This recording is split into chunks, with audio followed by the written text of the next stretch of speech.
Welcome to Colonie TV, the governmental educational channel for the town of Colonie.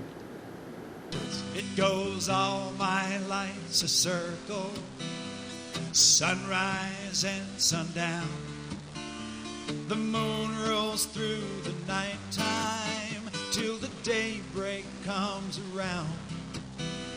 And all my life's a circle, I can't tell you why. Seasons spinning round again, the years keep rolling by. Top of the day, I'm Joe Doolittle. And I'm Marni Gillard. And this is Story by Story. Sharing the human experience. Through story. You know, storytelling is one of the, or if not the oldest art form, because probably pantomime may have been the first one before people developed language, but as soon as people learned to talk, I think they began to tell stories. Oh, fall down, go boom. There you go. That's first story of my life. A great guest, Stephen Leslie is here. We'll introduce him in a minute, but we're going to talk a little bit about what's going on in storytelling, because there's a vibrant storytelling community here in the Capital District, and we just want to share some of those experiences. Marni, we had a good time just the other night at Union College, didn't we? Oh, we did. Telling for the interfaith group at Union College. It was a great group. And we told what kind of love stories? All kinds of stories. But they were sacred love stories. Sacred. And I thought it was interesting that about half of the kids that were there, college students, professed not to have a faith background. That was kind of surprising, but I guess it's a sign of the times. But they did listen to the stories. Oh, they were wonderful listeners. They were great. I got to tell a Hindu tale, and that was exciting. Not my tradition, but you stepped a little bit out of your comfort zone, but it was wonderful. I did. I love the ending, but maybe you'll hear her tell it some other time. A story for another day. And I had a great experience too with during the Colonial Festival. We had a program celebrating the four chaplains who went down on the Dorchester, one of whom was the minister of our church, First Reformed in Schenectady, Clark Poling. And Congressman Tonko arranged a memorial service, which we held, but to commemorate a Father Sidoti, who was a priest from Amsterdam, who was widely decorated, 2 silver stars from his service in World War II, and retired as a Major General from the Army National Guard, and pastored St. Mary's in Albany. Great story, but I got to tell a story about Clark Poling, which was great, and it was a wonderful time. So storytelling can bring community together. It certainly can. And we've had a bunch of that, and we're going to share with you a little bit later in the program the opportunities that are around. But I want to introduce our guest. Please. Stephen Leslie is a hospital chaplain. His background is in pastoral counseling. He's a writer. He's a poet. He grew up in Baltimore, but relocated to Schoharie a couple of years back. And we've welcomed him into our storytelling community. And Stephen, it is such a pleasure to have you here today. Nice to be here. Great. And I didn't ask this before, but you know, you grew up in Baltimore, and that's a long way from Schoharie. Yeah. Do you have ties to Schoharie? Or no, none at all. I was offered a job up here at a hospice, and at the time we were in a deep recession, and you know, jobs were hard to find, and it was a job I actually wanted for a long time. Oh, really? Yeah. Good for you. So that brought you to the area. Yeah, that brought me to the area. And one of the other things that I think is interesting in just kind of the way you've developed, I suppose spiritually and creatively, is this interest in poetry and in haiku. But before we talk about that and your mission, when did you find out that you were a storyteller? That's a good question. I started with Toastmasters, and I found it to be really interesting to learn how to speak in public. And my specialty was impromptu speaking. And I became really focused on impromptu speaking. You know, in their system, you're given a theme. You'll stand up at the podium. You don't know what you're going to talk about, and they'll say, "Talk about hats," and you talk about hats for 5 minutes. And they do it as a contest. Oh, really? So, and I was the district champion in Maryland for impromptu speaking. Wow. Yeah, so it was fun. So when you began to learn how to formally ad lib, is that kind of impromptu speaking? Yes. You're really, and there's a step from being a Toastmaster, or I would think, to some of the interactions that happens with storytelling. Is that true, or is that not true? Well, the next phase, I think, of my development as a storyteller was I became a counselor. And I was a psychotherapist for 8 years. And you learn how to listen. You have to. Right. And you also learn impromptu speaking because it's not scripted. Did you use stories as part of your therapeutic touch? No. But I got stories. And it was story rich.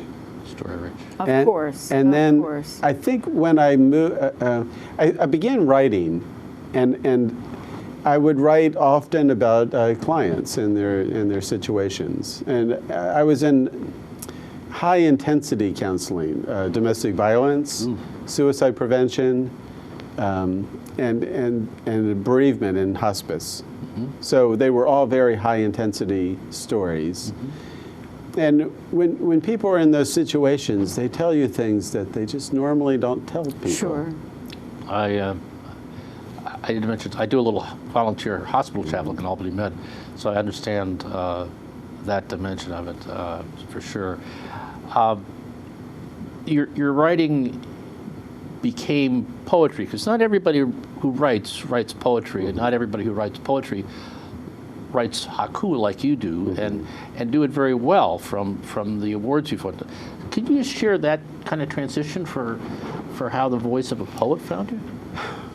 Well, I think it was a long time where I tried different things. I tried free verse poems, and they were okay, but they really weren't flashy or special.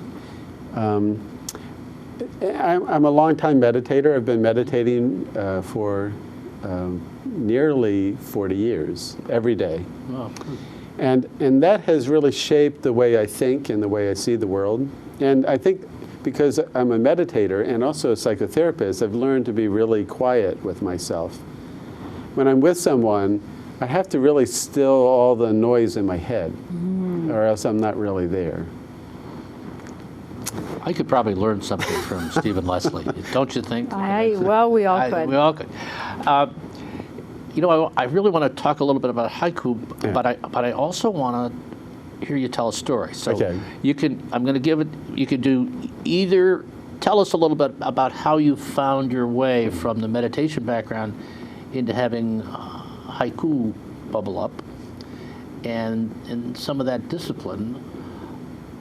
Or maybe you can tell us a story, and we'll talk about that as we talk about the story. Yeah, let's integrate it. I'll tell a story, and I like to tell stories about hospice patients because I think it's my way of honoring them. So the first story is called Helen of Troy. When I first met Helen of Troy, she did not have the face that would launch 1,000 ships like the legend has it.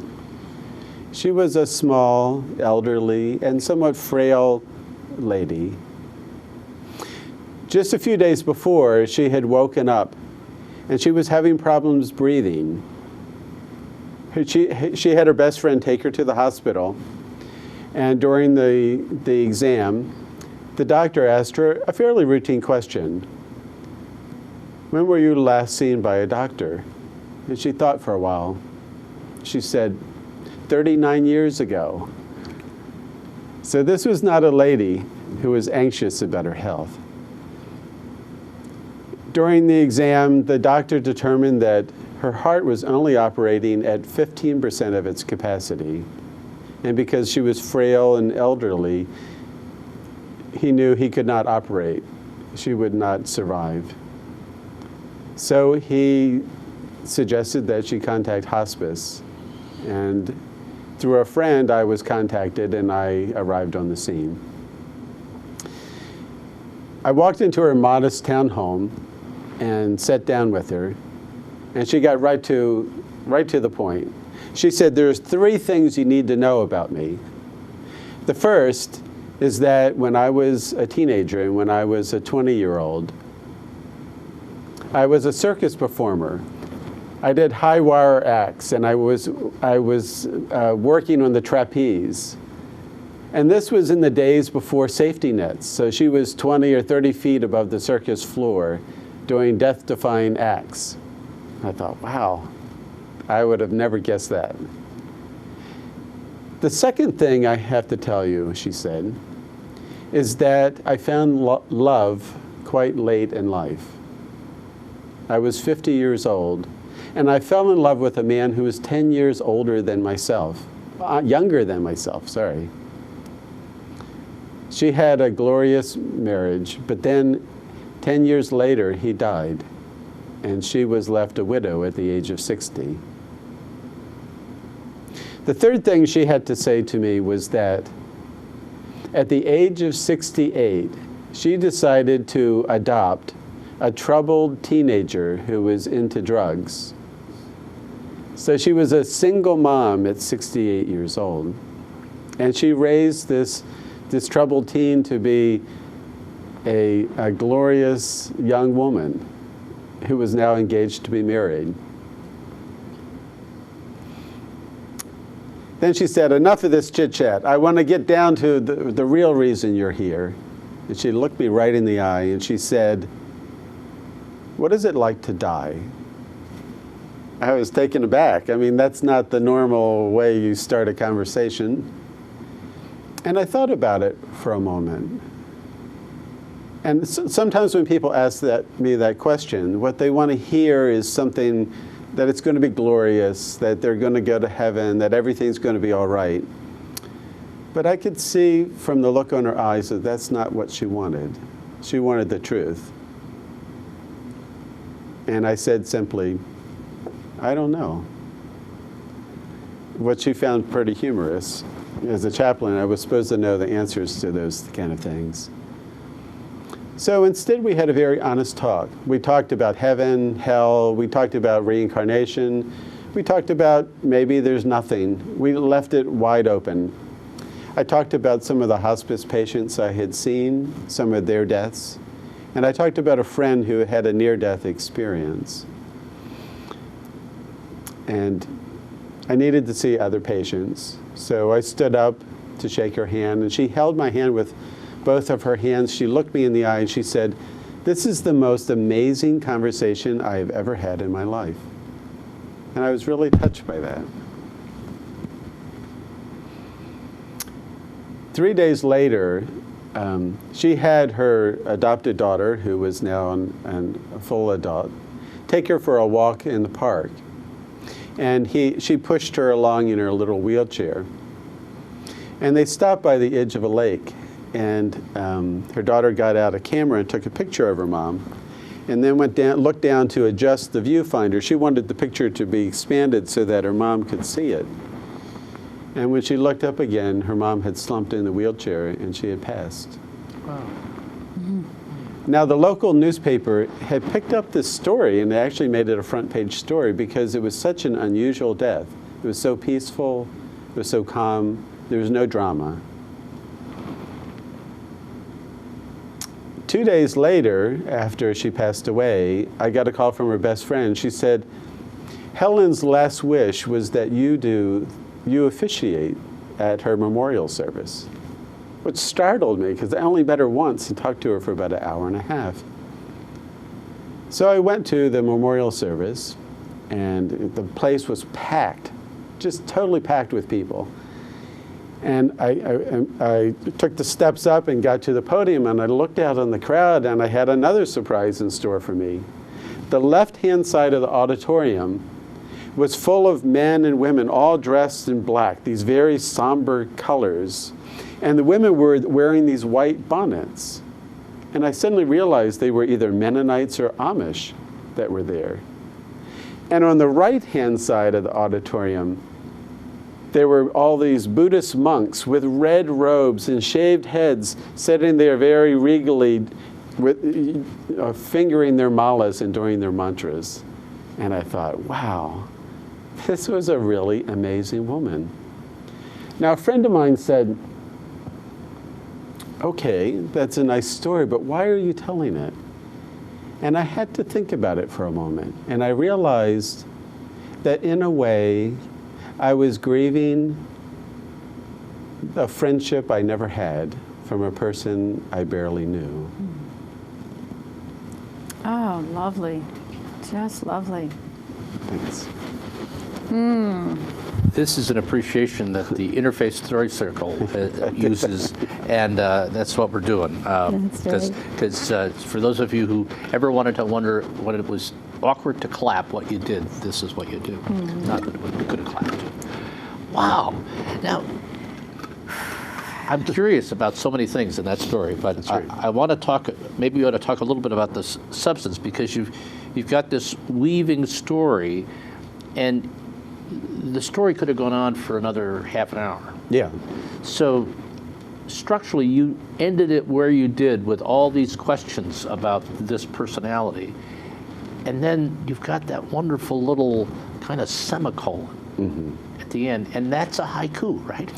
No, I think to tie the two conversations together, a haibun is how I write most of my stories. A haibun is a prose piece. Right. With a haiku at the end. Now, this did not have a haiku. This was not a haibun, but this was the prose piece, and it had the same form, which was short, to the point. Yeah. Now, most of my speaking is done in venues where you only have 5 minutes or 5 minutes and 30 seconds. So most of my stories are very compact. And a haiku and a haibun is also very compact. Okay. So I'm used to speaking and writing in very concise ways. When I'm listening to a story, I'm looking to hold on to images. And the 3 little stories that she told, for me, are the strongest images. But of course, the memorial service, stark 2 differences, the surprise that you got of those 2 kinds of attendees. That's an image I'll take away as well. Well, but also the last walk with her daughter in the picture. You know, I mean, the story is interesting from another perspective in that each one of the stories that you told resolved itself. In other words, she moved on from the high wire. She didn't find love. She found love. She lost love. She found love.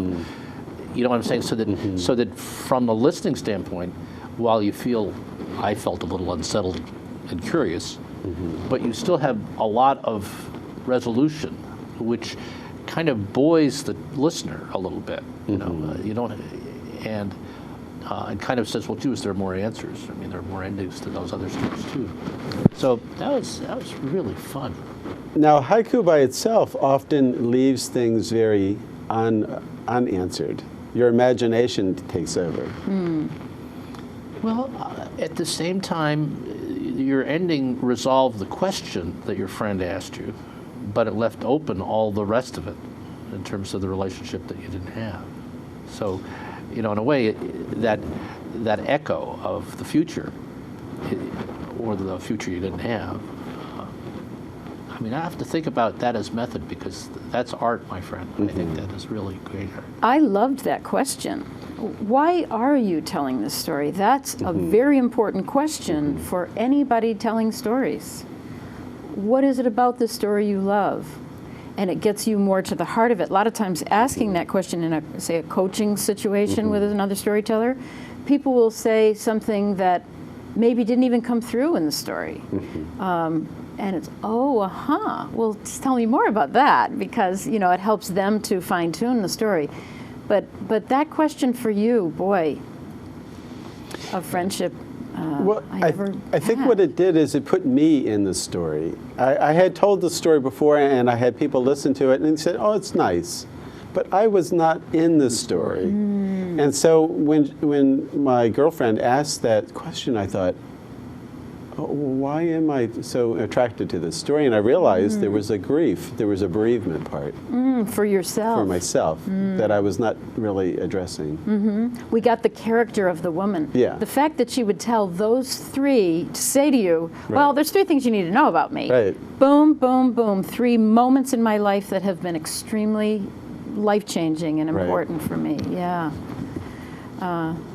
Great. It's a great story. I'm going to remember it. Now, in a method way, or when you have these kinds of experiences with your patients, which, that's your career. So, do you journal these to capture them? I mean, or did it just stay with you so you didn't have to write it down? I mean, how does that work? Well, often I write it as I'll start out by writing the story in just a normal version, just along. I'll make points and write it out. Then I start to form it into, I'm sort of thinking of a clay pot kind of image. I sort of take that lump of clay and I begin to shape it. And that's in a haibun, that's the prose piece. The haiku piece is a work of art in itself, and I often take that pot, and if I use the pottery image again, and I set it aside, and I think, okay, how am I going to fire this? What kind of features am I going to put on it to make it art instead of just a clay pot? And so the haiku is that piece, and I have to be in touch with a very different side of myself, the sort of intuitive side. And sometimes I'll wake up in a dream and I'll have the haiku, or it'll come to me 3 days later. Right. Or I might even write the haiku first and then discover that it fits well with his story. You mentioned it's in an earlier conversation that you grew up on a farm. Yeah. And so we often associate haiku with the phenomenon of the outdoors. Yeah. But if you were to make a haiku about that kind of story, would you do that? To follow that kind of story? Classical haiku is sense related. Sensory. So the rules are no mention of yourself, no mention of emotions, no use of the word I, and to usually involve 2 or more senses. Now that, in writing a haiku, it doesn't always work out that way, but that's the starting point. The haiku masters say that if you can write 3 masterful haikus in your life, then you are a haiku master. That's it, 3. Just 3. Yeah. It's hard work. Yeah, it is. And the other saying is that in every situation, including this right here, there are 14 haikus waiting to be discovered. Oh, I love Ooh, that. I love that. Talk about an open-ended idea. Yeah. That's phenomenal. Have to play with that for a little bit. The one thing I don't want to break this mood, although I want to do a little commercial. Okay. And when we come back, I'm going to just kind of ask you to talk a little bit about your experience with the moth. And we'll talk a little bit about the moth for those that don't know it. And then we'd love to hear another story. And then Marni, this is the month of March, and it's St. Patrick's Day, don't you think? I do, and I've got a I tiny little I story think that's what's gonna that happen. even connects very well with what Stephen was just saying. Right. Now, I want to just talk a moment about our storytelling guild locally, Story Circle, and it's Story Circle at Proctor's. We are a resident company at Proctor's. We have a number of connections. If you're interested in getting familiar with storytelling, we have a wonderful open mic that takes place in Saratoga on the first Monday or Wednesday of each month. It goes back and forth between Cafe Lena and the Woodland Commons, which is a retirement community at the Wesley Center. And that's fun. You can just show up and listen or sign up and tell. We have a monthly meeting here at the Colonie Library or at the Pine Hills Library in downtown Albany on the 3rd Tuesday or Wednesday of the month. And we have some productions where you can get together around storytelling. We have one coming up, which Stephen will be one of the tellers, called Unforgettable, and it's at Proctor's on Sunday, March 3rd. You can come and graze the Green Market, which is all around Proctor's, and then come on up to the Fenimore Gallery, and there will be about 5 or 6 storytellers, including Stephen, there to spin tales of wonder and awe. And there'll be an intermission with coffee, cookies, and lemonade. It's a fine time, wonderful fellowship. So I hope to share that with you. And then on St. Patrick's Day itself, we have Gaelic stories and songs, don't you know, with Barry Marshall and Jerry Burns, the Storycrafters. And they have been telling and writing and singing stories and songs for Great musicians, too. a generation, and they're wonderful. So, and you can have corned beef and cabbage, and you can have salmon, or you could have a vegetarian fare, and it's going to be a wonderful evening. So those are all on our website, www.storycircle@proctors.org. And do you have anything to add or promote? March 9th, can I promote Sure. a possibility? At the Dominican Retreat House in Niskayuna on Route 7, I'm giving a day-long retreat called, I think it's called something like Stories and Our Bodies. It's the idea that we carry stories, and through movement, easy, gentle movement, we can get in touch with some of those stories, because sometimes they get locked down in there as lifelong stories that kind of stay stuck. And we'll just do some gentle movement and have partner storytelling. It'll be a lot of fun, actually. Great. So think about that. March 9th at the Dominican Retreat House. And one of the other adventures in storytelling locally is called The Front Porch, and it's a derivative of The Moth from National Public Radio, which has folks telling a 5-minute personal story. And you may have caught The Moth on WAMC, but locally, Stories on the Front Porch meet in Troy, and you participated in that, right? Yeah, it's a great venue because it's very spontaneous. The crowd is very enthused. It's always sold out. There's standing room only. And it's a young crowd. It's 20s, 30s, maybe 40 is like pushing it. I'm one of the elderly people. You're an elder. I'm an elder. Did they call you Obi-Wan or anything like that? No. But it's a great format because it makes you be disciplined. You have to do it in 5 minutes. You have a 30-second grace period, and after that, you're gone. So you have to be precise when you tell a story with that kind of framework. Do you prepare your story well? I do. And are there people who don't? Are there people who get up and are spontaneous? Yeah, well, it's a bar, so I mean, some people are sober, some people aren't. Stephen, give us time and place in terms of when it meets. It's usually the second Tuesday of each month. However, in March, it's going to be the first Tuesday. It's on River Street, 680 River Street in Troy. And that's a bar, like It's a bar. I can't remember the name of the bar. Now, bars are hard to find in Troy because there's a lot of good ones. So, but 680 River Street, okay. Yeah. 7:30. 7:30 to 9, thereabouts. And you put your name in the hat. They always draw everybody. So if you show up, you get to speak. Really? Yeah. Oh, great. And Yeah. But you said come early to get a seat. Come early to get a seat because they don't have enough chairs. And it's standing room only. It's quite a crowd. And it's a vigorous crowd. You get applause, you get enthusiasm, you get ovations. I mean, they're not passive. Great. Good for our side. Good for our side. I think that's great.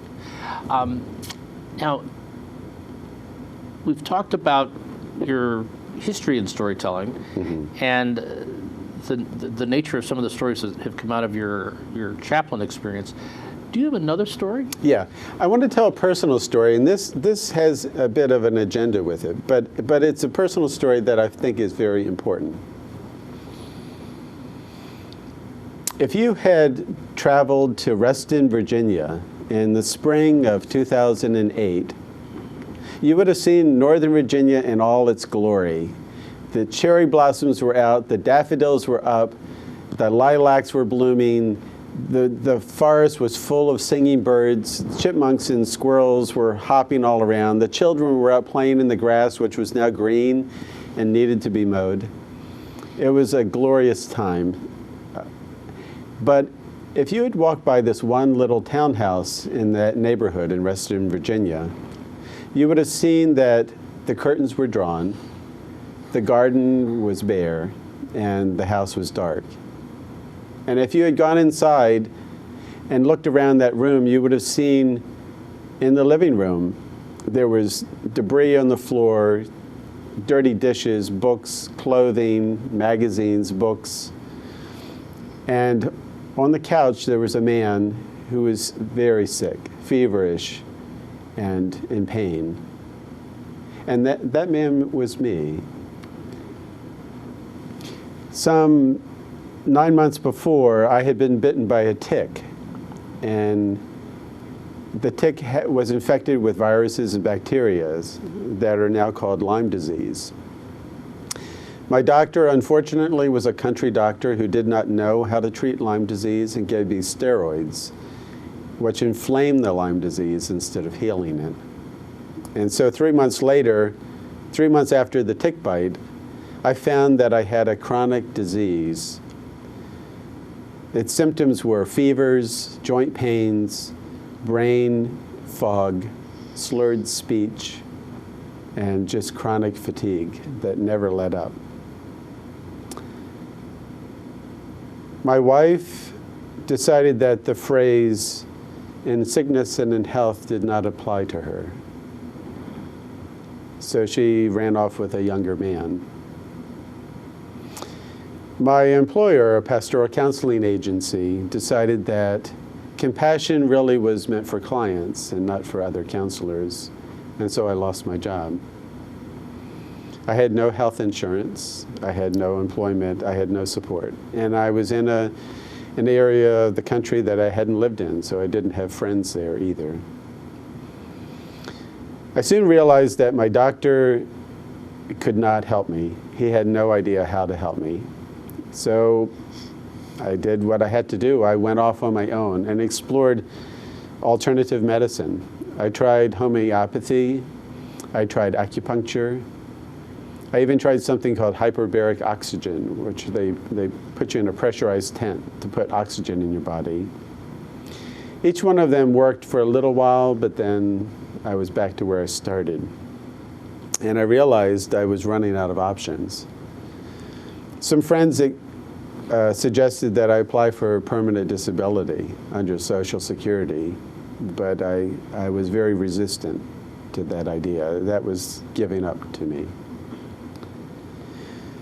So I turned to the only tool I had left in my box, which was meditation.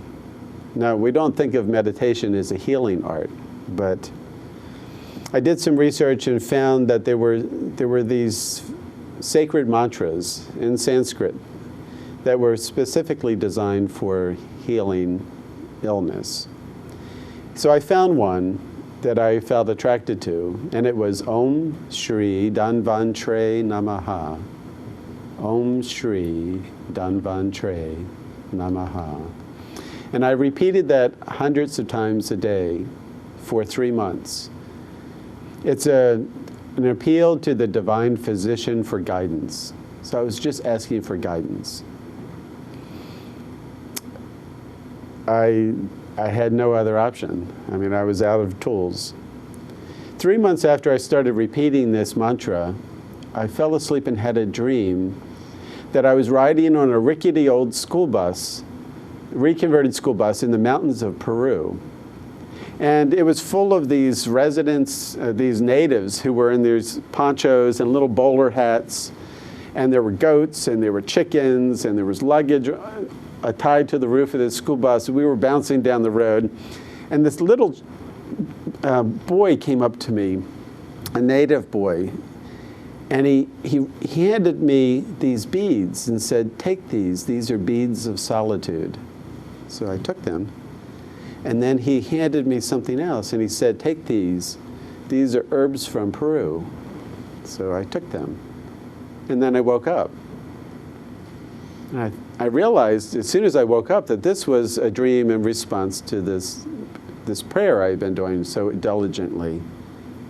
But the problem was, it lacked any specifics, like, where do I go with that?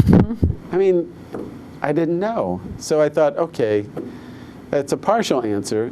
And I went back to doing this mantra, Om Shri Danvantre Namaha, over and over again, hundreds of times a day. 2 months later, this magazine fell open, and I saw there was an ad for a holistic doctor whose specialty was chronic Lyme's disease. Now, I was surprised, and I took this as a sign. Maybe I'm superstitious, but I took it as a sign. I called the doctor's office. He said he could see me. We made an appointment, and he said, I want $350 in cash for each appointment, no insurance. I had no choice.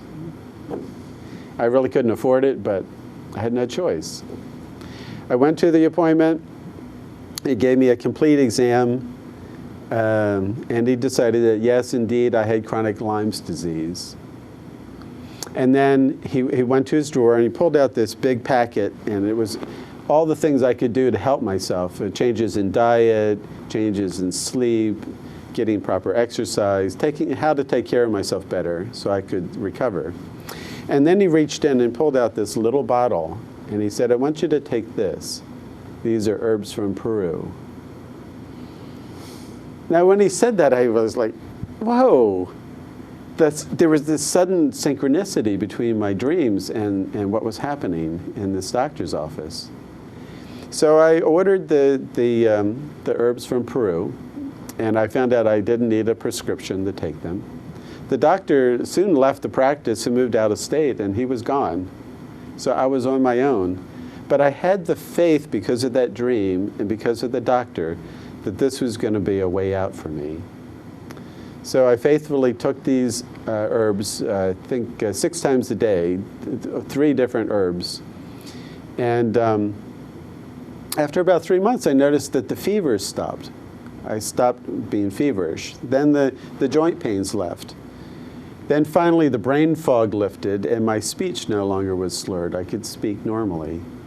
And then after about 2 years, I noticed even the fatigue began to drop away. And I went back to a doctor and found out that all traces of Lyme in my body were gone. Now, when we think about miraculous healing, divine healing, we often think of the Hollywood version, where there's this holy figure who lays their hand on you and you jump up and you're instantly healed. But my discovery was that healing can take place in lots of different ways. Spiritual healing.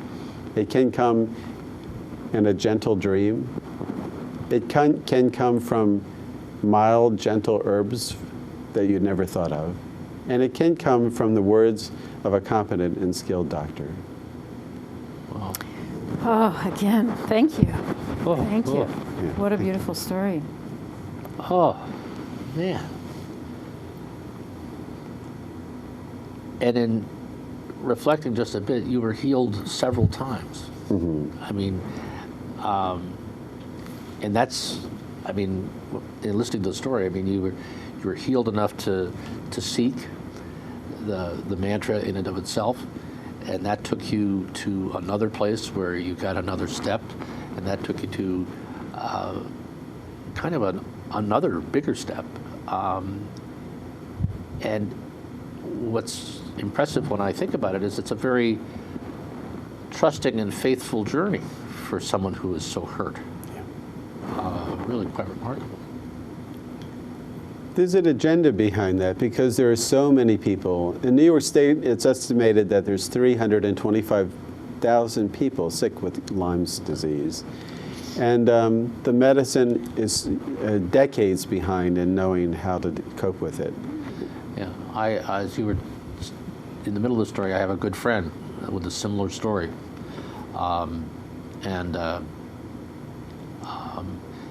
Is just beginning to come through after 5 years.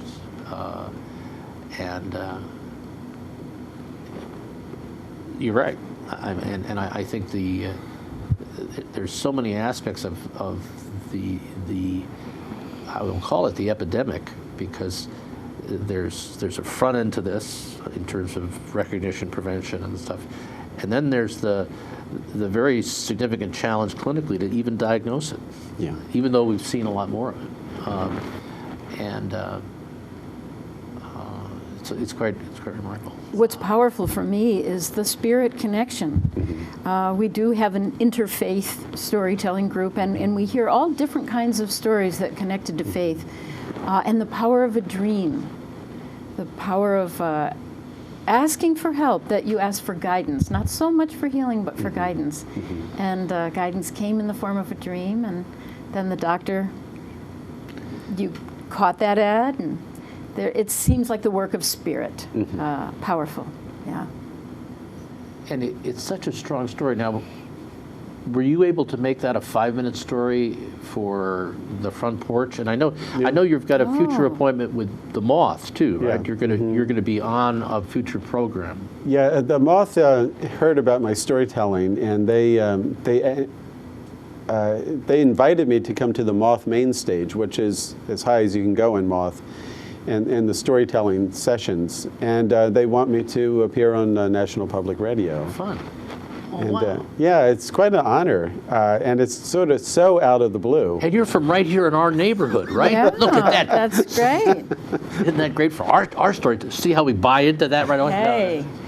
Go ahead. Go ahead. Well, I was just going to say, since you want to get a little bit of St. Patrick's Day, a little Yeah. bit of something in, what the story I was going to tell is still there, but your story reminded me that St. Patrick, who we often think of as the elderly bishop traveling around Ireland, when he was a teenager, he was an English, upper middle class boy in England. He was stolen by pirates, and he was made to be a slave in a very high mountainous area in Ireland, and he didn't even know where he was, and had the kind of despair that your story echoed. And he too prayed kind of repetitively, over and over and over. And he had a dream, a vision that said, your ship is waiting for you. Your ship is waiting for you. Go get it. And he had to travel alone. It's not a whole storytelling story, but that image it's so similar to the young man. Well, it was only 2008, so it wasn't so long ago. Right. But St. Patrick had to hike all the way across Ireland to get the boat. He did, but he followed, the whole thing was that he followed that dream, that vision, and it came about as a result of daily, nightly, he was a shepherd up on a hill, and he would just pray and pray because he was in such despair. Very powerful.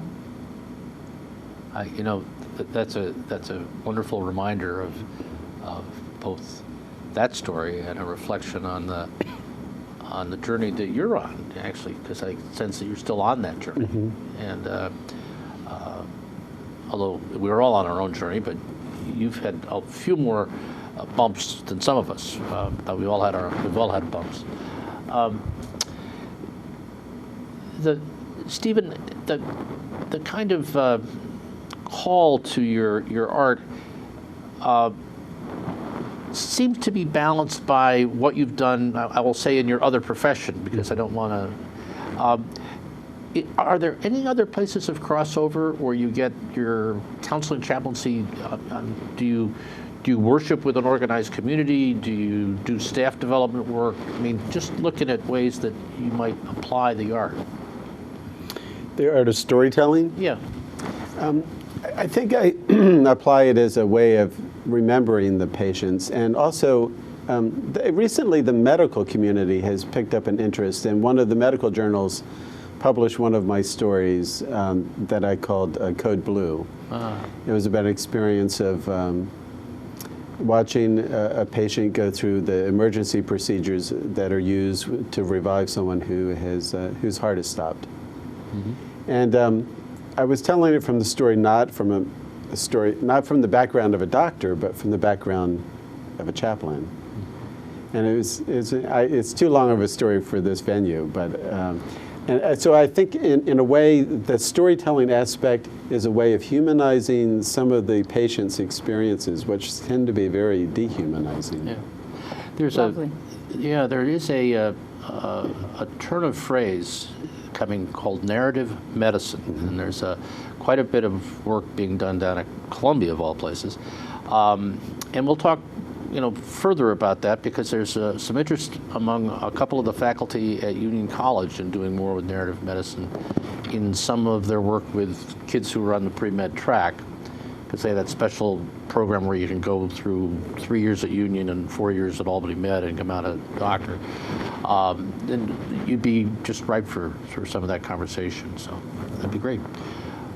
So we're gonna come back to you in a minute, but I can't not take the opportunity on the month of St. Patrick's Day, sitting next to Marni Gillard, who is a dear friend and who I've learned a lot about storytelling and life from, without having her tell a story that's based in Ireland.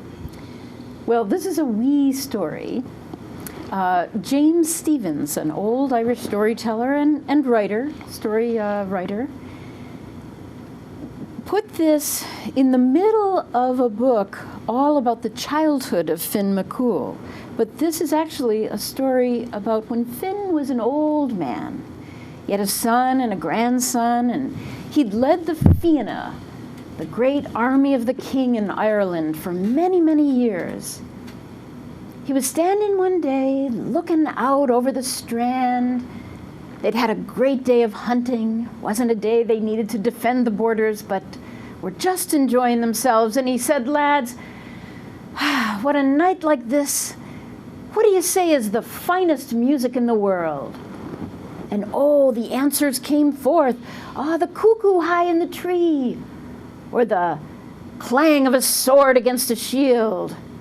One said, the belling of the hounds, when they're running after a stag. There were so many sounds. How about the cry of a baby, a newborn baby's cry? Another said, maybe the croon of a woman. There's nothing like that. And Finn and all of them were laughing and imagining those sounds. And Finn said, "'Tis true, so many beautiful musics in the world. But I have to say, when I look back over my life, all the ups and the downs, the darks and the light of it, the music of what happens is the finest music. Lads, 'tis the music of what happens." From James Stephens. James Stephens, 'tis the music of what happens. The music of what happens. Oh man. We've certainly had beautiful stories about what happens today, and makes us all appreciate those dark times for the light that returns. But we don't often get to the light till we've experienced the dark. That's for sure. That's for sure.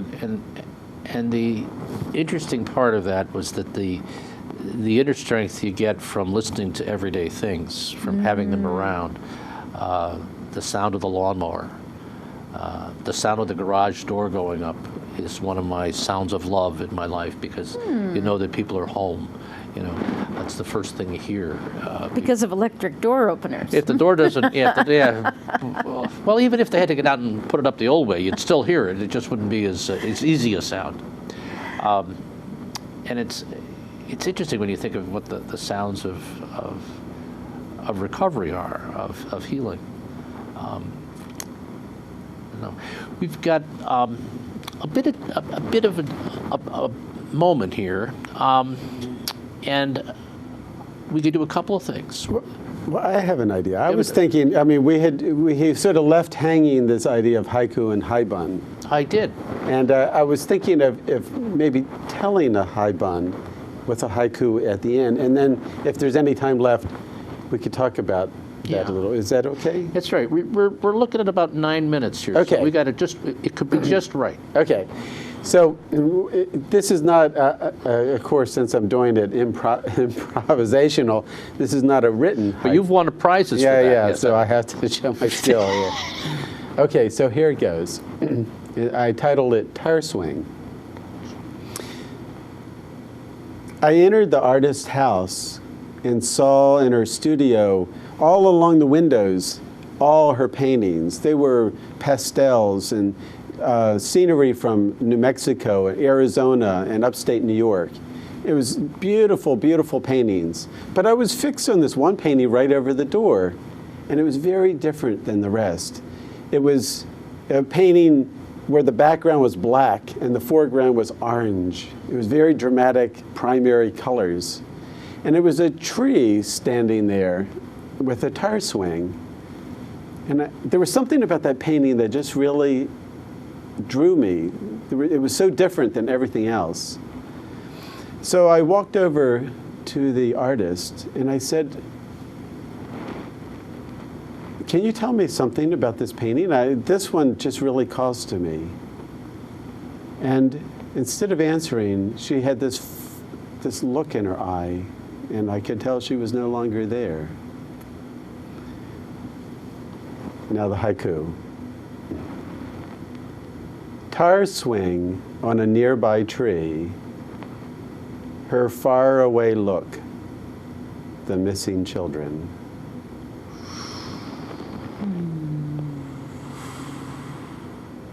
Oof. Yeah. So that's a high. That's a haiku. That's lovely, that form, haiku. yeah. And actually, that haiku was the one that won me the silver medal in Japan in the international competition. By itself, if you hear it by itself, tire swing on a nearby tree, her faraway look, the missing children. Oh, yeah. There's so many images there. And what had happened, the reality of the story is that she had painted that after her son died. He died when he was 28 of cancer. And you were there in your role as counseling and bereavement, or just No, I was just there. Just there? Yeah. But it's the power of listening. We've talked a lot about listening today. And you listen to the untold story. But by watching her in her faraway look, you took something for yourself, not knowing if it was true at that moment, but eventually you did find that information about the child. And what was interesting is that her communication was nonverbal. Yeah. Right. Her eyes shifted. Yeah. And I didn't understand exactly what was going on. It was not until later that I found out what this picture meant to her and what was maybe going on inside. Yeah. But there's an ambiguousness with haiku by itself. You can see it, if you get that haiku by itself, it's a mysterious haiku. Yeah, yeah. And I've just read that haiku alone, and everybody puts their own sort of slant to it. And it reminds me of the early days of radio, you know, that they would tell these stories and you'd use your imagination to fill in what these people look like. Yep. And sometimes when you transferred that to the screen, it wouldn't work. It doesn't work. It doesn't work the same. But it's the power of the oral storytelling. Yeah. That's for sure. Audiences of children and adults will have all kinds of different responses if you do talk about a story afterward, what they saw in their mind and where the story took them. An experience I've had is coming back to a school a year later and a child saying, "I remember the story you told about," but what they remember is what they concocted in their own imagination. It's not quite like what I actually told them, but it doesn't matter. The stories heal us or work on us or delight us in some way. Yeah. I sometimes remark that if you're telling a story and people leave, you can see them go to this other place that the story is triggered. That's a great compliment to the teller, because you've actually got that transition to their own story, and whatever they've done to filter it, it's taken them to someplace. And sometimes you see them come back, and sometimes when the story's over, they're still sitting there in that place. But I find that that's gratifying for me to actually say, well, that happened. But it's also part of what goes on when you listen to a story. Listen anyway. We've got just a bit of time, and I'd almost share just a reflection. We never know what's going to happen when we bring a guest into the studio. This was something special, and you know, we thank you. Thank you. We thank you just for sharing yourself, first of all, and then the wonderful stories. And you've given me, and I hope you, some confidence in so many things. The power of story, the power of a good listening counselor, the way a face with expression can bring confidence and reassurance and those things to life. So we're really in your debt. And I got the challenge of going after those 5-minute stories. Oh. Most of my stories are too long to tell in sound bites, let's say. But it just takes a little bit of work to kind of shrink it down and go right for the image. That's what your haikus certainly do, right? And it's in tune with how modern media is. Modern media is sound bites. And I think Herbert Humphrey, the senator, former senator from Right. Put Hubert in the White House. I remember that. Well, he was an expert at sound bites, and that's why he got so much press, because he could take a very complicated idea and boil it down to 3 minutes. Right. And the press loved it, and that's why he got to be famous, because of his ability to translate. Well, you know, you've been an inspiration for me too, although I'm challenged, and I'm reminded of the Native American storytellers that I've worked with, and one of them says, "Well, you know, our stories take 2 or 3 days, you know." So, and we will have more days together. I'm wondering, Stephen, do you have another haiku that could kind of be a good night haiku? Yes, I do. I'll do a mini haibun. So I walked into her room. I was referred there by hospice. She was very sick, at the final stages of dying. Her breath was coming in gasps. She was unconscious. I pulled out my flute, and I did not play tunes, but I played in rhythm with her breath. Just sounds, lulling her to sleep. The nurses and doctors from the hospital all gathered around the door, everyone watching as I continued to play. My supervisor came in, patted the patient's hand, and told her goodbye.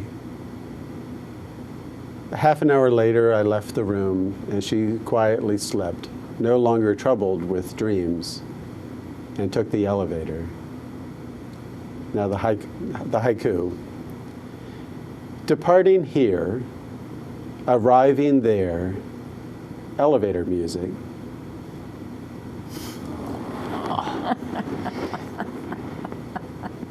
Elevator music.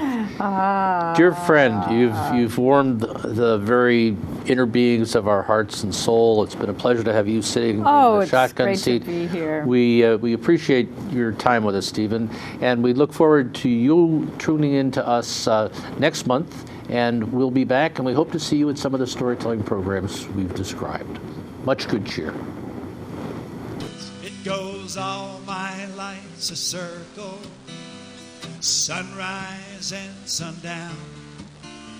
The moon rolls through the nighttime till the daybreak comes around. And all my life's a circle, I can't tell you why. Seasons spinning round.